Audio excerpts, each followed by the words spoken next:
안전은 사실은 선택사항이 아니다. 저는 그렇게 말씀드리고 싶어요. 안전은 이제 필수사항이다라고 보고 있고요. 그래서 그 필수사항이기 때문에 의무적으로 그 안전성을 확인하도록 만들어 놓은 상태다. 절대 안전이 후순위로 밀려서는 안 된다라는 생각을 저는 공감을 하고 있고요. 제조사도 이 부분을 꼭 지켜줬으면 좋겠다. 저는 이제 호소를 하는 겁니다. 네, 안녕하세요. 한국농기계신문 이자학입니다. 최근 농기계 산업에서도 AI, 자율주행, 농업용 로봇 등과 같은 첨단 기술 중심으로 빠르게 전환을 하고 있는데요. 아무리 우수한 기술이라고 하더라도 농업 현장에서는 안전하고 신뢰성 있게 활용하기 위해서 보다 객관적인 검증 과정이 필요합니다. 그래서 오늘은 한국농업기술진흥원 한태호 농기계 검정 팀장님을 모시고 국내 농기계 산업의 현재와 미래에 대해서 이야기를 해보도록 하겠습니다. 팀장님 안녕하세요. 네, 안녕하세요. 우리 산업에서 바라보는 농기계의 검정 과정에 대해서는 어느 정도 다 익히는 알고 있는데 네. 일반 농업인들 중에서 아직은 농기계 검정에 대해서 모르시는 분들이 꽤 많으세요. 그런 부분에 대해서 먼저 좀 짚고 가고 싶은데 농기계 검정이란 무엇인지에 대해서 좀 간략하게 설명을 좀 부탁드리겠습니다. 대부분의 많은 산업군들이 국가에서 인증제도 아니면은 뭐 검사제도 이런 규제를 하고 있어요. 이제 농업기계 검정도 마찬가지로 이런 국가의 어떤 행정사무 규제에 해당하는 행정사무인데요. 국가가 특정 어떤 농업기계다라고 하면 뭐 기준과 안전기준 그리고 뭐 성능기준 그리고 국가에서 정한 농업기계다라고 하면 어떤 그 형식이 있을 겁니다. 그 형식에 이게 맞는지 이거를 확인하고 시험하는 그 절차인데요. 이 농업기계 검정은 타 산업군에서 운영하는 그런 그 제도와 마찬가지로 농업기계에 있는 국가의 규제 사무다 이렇게 보시면 일단 가장 좋고요. 철저하게 검정 제도는 농업인을 위한 제도입니다. 농업인이 이 농업기계를 구매할 때 필요한 정보를 얻을 수 있거나 제조사가 제시한 어떤 성능이나 뭐 재원 이런 것들이 맞는지 이런 것들을 확인하는 게 가장 우선이고요. 그리고 국가가 정한 안전 기준에 부합하더냐 이거를 확인하는 게 이제 가장 중요한 일입니다. 타 산업에서도 이런 어떤 안전 기준이나 이런 것들을 규제하듯이 농업기계 도 지켜야 되는 그 기준이 있습니다. 하지만 타산업권도 마찬가지지만 이 규제는 아주 강력할 수는 없습니다. 이 검정 기준을 이제 통과를 했다 그러면 비로소 이제 시장에 유통할 수 있는 어떤 기본 요건이 갖춰졌다라고 이렇게 보시는 게 알맞고요. 농산업체에게도 어떤 혜택은 있습니다. 근데 이거 농산업체한테 주는 혜택은 이게 어떤 시스템적으로 직접적인 혜택이라기보다는 좀 간접적입니다. 어떤 신기술이 만들어지거나 이런 것들이 이제 시장에 유통이 될 때 그래도 검정을 받았으니 기본 요건은 갖췄겠구나라는 그 믿음을 주고 신뢰를 줘서 농업기계가 시장에 일단 유통이 될 때 간접적으로 유통할 수 있는 어떤 신뢰성을 확보하는 그런 역할을 해준다라고 보시면 되겠죠. 농기계 검정이 왜 중요한지, 왜 필요한지에 대해서 설명을 좀 해주시면 될 것 같아요. 가장 원초적인 질문일 수도 있어요. 네네. 사실 이게 좀 조심스러운 얘기인데요. 필요하죠. 왜냐하면 규제라는 것은 약속이에요. 국내에 보급되는 어떤 농업기계는 국가에서 어떤 기준을 정해놓고 이 기준을 충족해야만 국내에 보급을 할 수 있다라는 이 개념이 이제 규제의 어떤 개념이잖아요. 우리가 이제 농기계에 대해서 안전, 얼마나 농기계가 위험한데 라는 부분을 접근을 안 할 수가 없거든요. 국가가 왜 농기계를 그러면 안전에 대해서 규제를 하느냐 이 얘기랑 같은 얘기거든요. 그럼 농기계가 그러면 얼마나 안전한데 라는 부분을 이제 얘기를 안 할 수가 없어요. 이제 농기계가 사고가 나면은 심하게 다치는 경우들이 많이 있거든요. 그렇기 때문에 그런 부분을 이제 국가에서 주도적으로 기준을 정해서 이 부분을 지키게끔 하는 게 이제 큰 의의가 있거든요. 만약에 이거를 강제하지 않으면 강제 안 할 수도 있습니다. 자발적으로 그거를 지킬 수 있도록 할 수도 있어요. 하지만 그렇게 되면은 그 부분에 대해서는 제조사가 모든 책임을 져야 돼요. 그런 부분들이 있기 때문에. 그리고 제가 조심스러운 부분이 이 부분인데 농기계 회사들이 영세하다라는 특성을 갖고 있어요. 영세성을 갖고 있기 때문에 사실은 필요한 거에 모든 사람이 마찬가지, 모든 지능을 갖고 있는 동물들은 마찬가지입니다. 가장 필요한 거에 먼저 우선하여 자금을 투자하고 에너지를 쏟을 수밖에 없어요. 그런데 안전을 어떠한 경우에도 후순위로 밀 수는 없거든요. 그렇기 때문에 우선적으로 지켜줘야 된다라는 개념에 의해서 국가에서 안전성은 강제로 지키도록 하고 있는 거다라고 저는 판단을 하고 있습니다. 그리고 그게 맞고요. 왜냐하면은 농업기계 관련해서 사망사고들이나 이런 것들을 보게 되면은 간과할 수 없는 수치예요. 그리고 타 산업군에 비해서 안전사고들도 발생이 되는 부분들이 있고요. 그렇기 때문에 안전은 사실은 선택사항이 아니다. 저는 그렇게 말씀드리고 싶어요. 안전은 이제 필수사항이다 있다라고 보고 있고요. 그래서 그 필수 사항이기 때문에 의무적으로 그 안전성을 확인하도록 만들어 놓은 상태다. 절대 안전이 후순위로 밀려서는 안 된다라는 생각을 저는 공감을 하고 있고요. 제조사도 이 부분을 꼭 지켜줬으면 좋겠다. 저는 이제 호소를 하는 겁니다. 사실. 네. 팀장님 같은 경우는 첨단 기술이 좀 집약된 네. 농기계 기술들을 가장 먼저 좀 접하게 되실 것 같은데 최근 5년 동안 농기계 기술의 변화를 좀 어떻게 보고 계시는지 궁금합니다. 농계 기술 최근 5년 동안 사실은 변화된 것들이 좀 특징은 있습니다. 과거에는 이제 뭐 내연기관 중심의 이제 농업기계들이 거의 줄을 이뤘다라고 하면은 최근에는 소형 농기계를 중심으로 해서 뭐 운반차, 고소작업차, 방제기류 그리고 제초기류 이런 소형 농기계를 중심으로 해서 전동화돼서 이제 검정을 신청을 하는 경우들이 많이 있습니다. 아직 대형 농기계는 이제 제가 알기로는 이제 어느 정도 개발은 됐지만 대형 농기계가 이제 사용하는데 뭐 충전 문제나 연속 사용 시간 이런 것들에 대한 그 제약이 있어서 상용화하는 데는 좀 더 연구가 필요하겠고 예. 이제 소형 농기계 위주로는 이미 상용화돼서 검정을 신청해서 국내에 보급되고 있는 농기계들이 좀 많이 있어요. 그리고 최근 뭐 한 3년 전부터 해서는 자율 직진, 그러니까 직진 보조 장치라는 말이 맞습니다. 예. 자율 주행이라는 말은 아직 사실은 좀 맞지는 않고 주행은 이제 주행이 포커스가 되니까 자율, 이게 농기계는 직진 과정에서 작업을 하는 경우들이 많이 있기 때문에 직진 보조를 해주는 자동 유도 장치라고 하는 장치가 달려서 똑바르게 일직선으로 작업을 할 수 있게끔 조향 휠을 자동으로 제어해주는 장치가 부착된 농업기계가 검정을 들어와서 해당 모델들이 이제 국내에 유통되고 있는 상황이 좀 있습니다. 이런 관점도 있어요. 사실 전체 농기계 시장 관련해 가지고 검정이 많이 들어오면 그만큼 신규 R&D 투자도 많은 거다라고 이제 그렇게 시각을 분석하는 것도 있는데 사실은 이제 과거부터 지금까지 1년에 이제 종합검정, 안전검정은 이제 의무적으로 검정을 받아야 되는 부분이 있는데 그 제품은 1년에 400에서 500 모델 정도를 계속 유지를 하고 있어요. 총 양은 의무적으로 개발해서 이제 보급을 목적으로 개발하는 농업기계, 그냥 R&D 말고요. 보급을 목적으로 이제 개발을 해서 만들어진 농기계, 검정을 신청하는 농기계는 400에서 500 모델을 꾸준히 유지를 하고 있지만 그 안에 있는 기술들이 변하고 있다. 이렇게 말씀드릴 수 있죠. 소형 농기계를 중심으로 전동화되고 있고 자율 직진 보조 장치가 장착이 돼서 좀 더 편의성이 확대되는 농기계들이 검정을 신청하고 있다.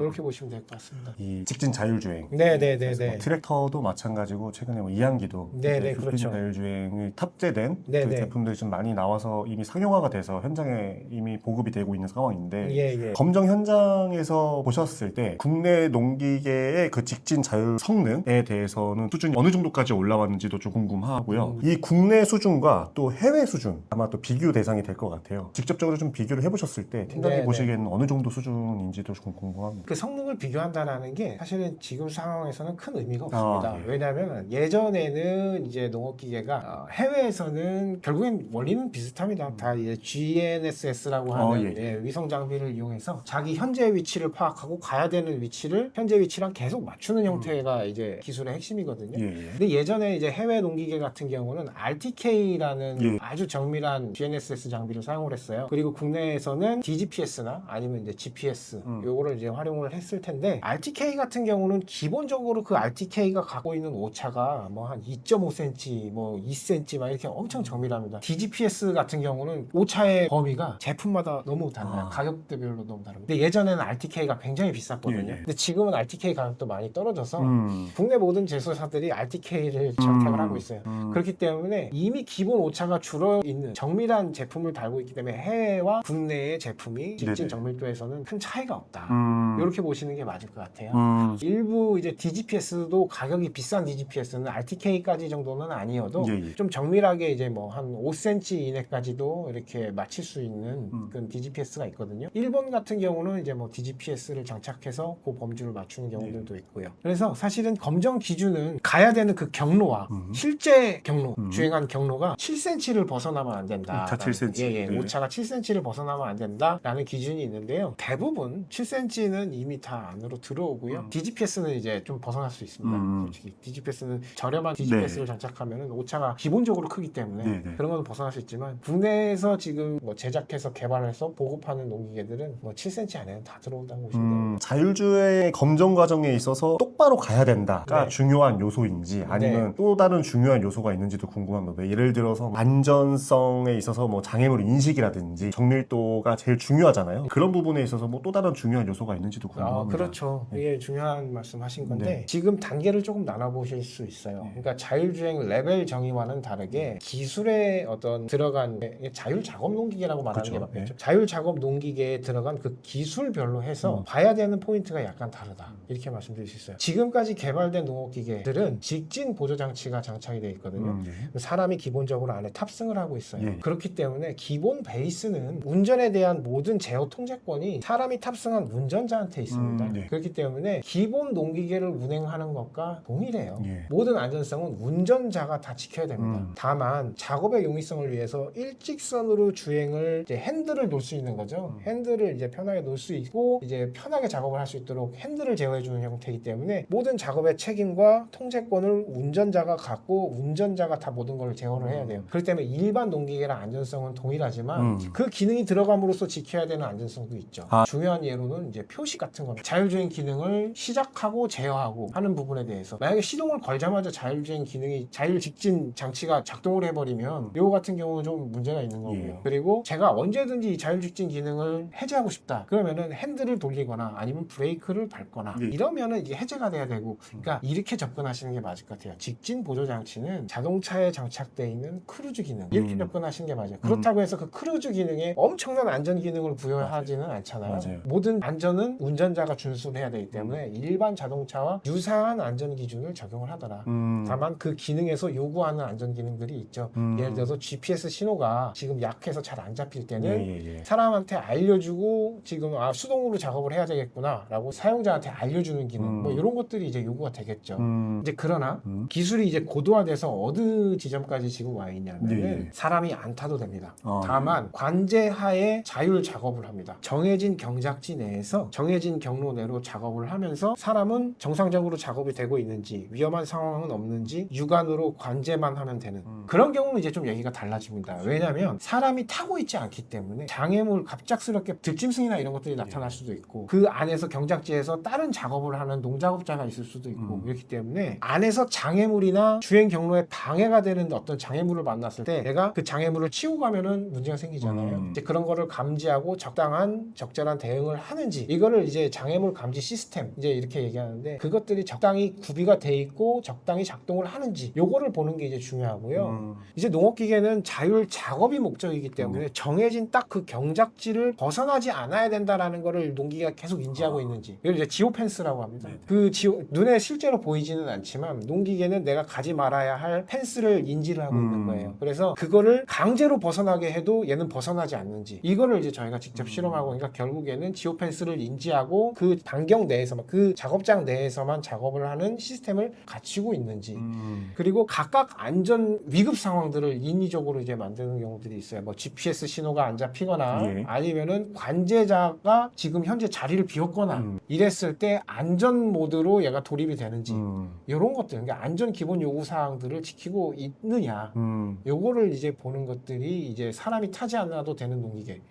이제 사람이 타지 않아도 된다라는 거는 무조건 사람이 없어도 된다라는 거랑 약간 결이 다릅니다. 왜냐면은 모든 AI가 접목된 농기계든 자율주행 농기계든 실수를 합니다. 근데 실수를 했을 때 이 책임 소재가 모호해져요. 이제 사고가 안 나면 제일 좋지만 이제 사고가 발생했을 때는 책임 소재가 모호해지기 때문에 무조건 요구 조건은 이제 작업자가 관제는 해야 된다. 최소한 관제를 해야 되고 농기계는 누군가가 나를 지금 관제를 하고 있다라는 거를 인지를 해야 돼요. 그리고 인지하지 않고 있다라고 하면 안전 모드를 돌입을 해야 되고 근데 관제를 하고 있다라는 거는 뭐냐면은 작업자가 이 지금 자율 작업을 하는 과정에서 통제권을 갖고 있구나. 그리고 사고가 발생되지 않도록 적극적으로 관여를 하고 있구나. 이제 기본 베이스거든요. 근데 그거를 농기계가 인지하지 못한다라고 하면은 작업자가 없어도 지금 자율 작업을 한다는 거잖아요. 통제하는 사람이 없어도 관제하는 사람이 이제 그러면 안 된다는 거죠. 그래서 이거는 우리나라뿐만이 아니고 해외에서도 마찬가지입니다. 이 검정 방법과 이 기준이 ISO 18497이라는 표준에 근간을 하고 있는데 국제 표준이에요. 해외에서도 이 기준은 똑같이 운영을 하고 있다. 이 말씀을 드리고 싶습니다.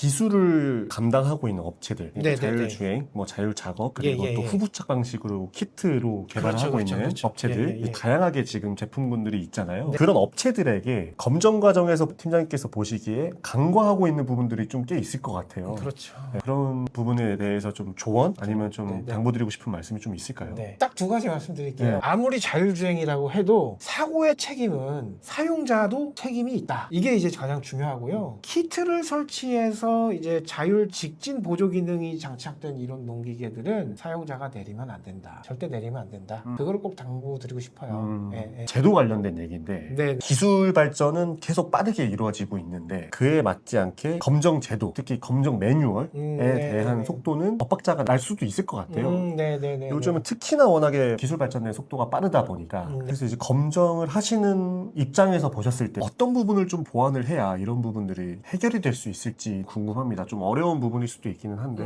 네, 맞습니다. 이제 네. 직접적으로 저희 기관이 검정을 하는 기관이다 보니까 가장 첫 번째로 중요한 거는 R&D 동향 파악이 제일 중요하죠. 준비를 해야 되니까. 예. 제품을 다 개발을 하고서 검정으로 딱 들어와요. 그러면은 저희는 그때부터 시작이 되거든요. 그러면은 그만큼 이제 좀 늦어질 수가 있어요. 그러니까 가장 중요한 거는 저희가 R&D 기관과 항상 교류를 하고 있다. 진흥청에서 하고 있는 첨단 농기계 협의체 예. 이런 것들에도 저희가 직접적으로 참여를 하고 있고 예. 거기서 뭐 도양이나 이런 것들을 잘 파악을 하고 있습니다. 그래서 저희가 준비해야 될 것들 이런 것들은 저희가 직접적으로 1차적으로는 이제 준비를 하고 있다라고 말씀을 드리고 싶고요. 예. 사실 이 기술이 복잡해지면 복잡해질수록 이제 두 번째가 이제 좀 저희가 중점적으로 지금 관심 갖고 있는 분야인데 로봇 그리고 전기 농기계, 수소 농기계 뭐 이런 것들 대부분이 복잡해진 여러 가지 기술이 도입이 되잖아요. 안에 들어가는 것들이. 예. 그러면 농업기계화 촉진법에서 있는 이 검정만으로 해결되지 않는 부분들이 있어요.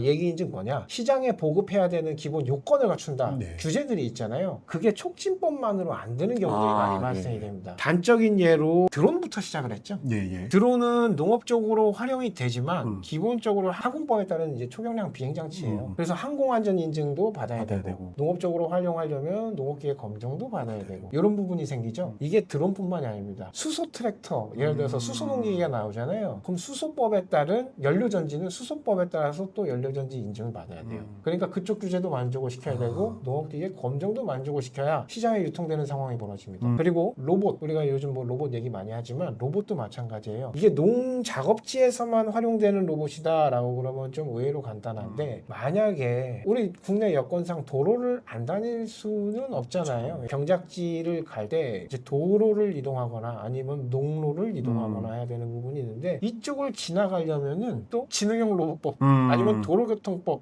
이쪽을 또 고려를 할 수밖에 없어요. 근데 지능형 로봇법에서 도로를 도로를 못 다닙니다. 지능형 로봇법에서도. 그러니까 지능형 로봇법에 따라 인증을 받은 로봇은 그쪽 규제가 있겠지만 요구 조건들이 있는데 농업기계가 일단 그 요구 조건을 충족하는지 뭐 이 부분도 있고 만약에 도로를 다니는 거를 이제 컨셉으로 만들었다 그러면은 그쪽 법도 이제 좀 고려를 해봐야 되는 거예요. 근데 도로는 못 다니고 지금 지능형 로봇법에 따른 로봇은 기본적으로 도로에서는 사람과 같은 취급을 받고 있어요. 그래서 인도를 다녀야 돼요. 그리고 횡단보도를 다녀야 돼요. 그런 문제들이 있기 때문에 하나의 법만으로 지금 농업기계화 촉진법 하나의 법만으로 시장에 유통될 수 있는 자격을 갖췄다라고 보기가 좀 어려운 부분들이 많이 있어요.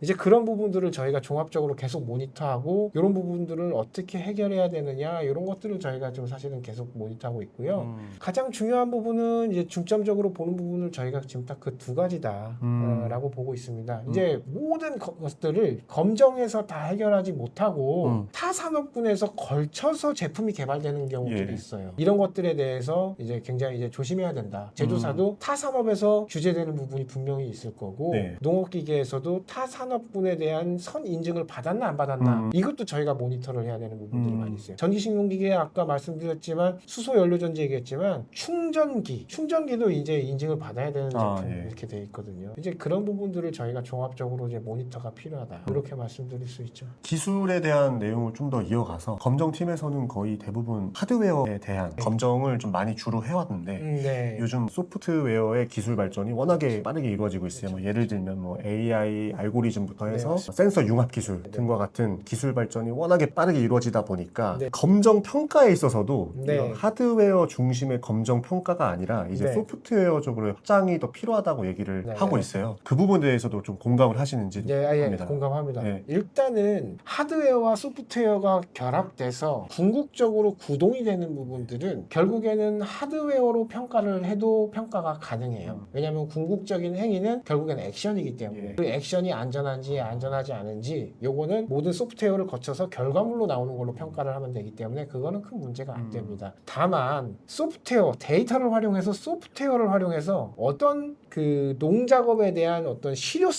이런 것들을 평가하는 부분들이 이제 문제인 거죠. 네. 예를 들어서 데이터를 활용한 영농 솔루션 이런 것들이 이제 들어갔다라고 하면은 이런 것들은 평가를 할 때 우리 검정 같은 경우는 처리 기한 45일 아니면 30일 이렇게 하고 그 안에서 검정 기준대로 작동되는지 안 되는지 요거를 보는 검정인데 농작업을 실제 해봐야 되고 이런 부분들이잖아요. 사실은 영농 솔루션이나 이런 것들은 그럼 45일, 60일 안에 해결이 안 되는 부분이에요. 그래서 요 영역은 명확하게 이제 실증의 영역으로 들어와야 된다. 네. 이렇게 말씀을 드릴 수 있고요. 실제로 그 데이터 솔루션과 데이터와 소프트웨어가 결합된 그 영농 솔루션이 실효성 있게 작동이 되는지 이런 것들은 이제 실증이 필요한데요. 그 안에서 검정 기준들은 실증 과정에서 이제 확인이 되면 됩니다. 그러니까 이런 영농 솔루션, 이 데이터 AI를 활용한 어떤 데이터 영농법 이런 것들은 실증의 영역으로 들어오면 될 것 같고요. 그거를 뭐 준비를 하는 것도 있어요. 저희 농진원이 이제 농식품부에게 위탁받아서 지금 하고 있는 사업이지만 새만금에 이제 지능기계 실증단지를 이제 짓게 되거든요. 그걸 지금 만들고 있는데 이제 거기가 되면 이제 완공이 되면 거기서 많은 농기계들이 실증을 할 테고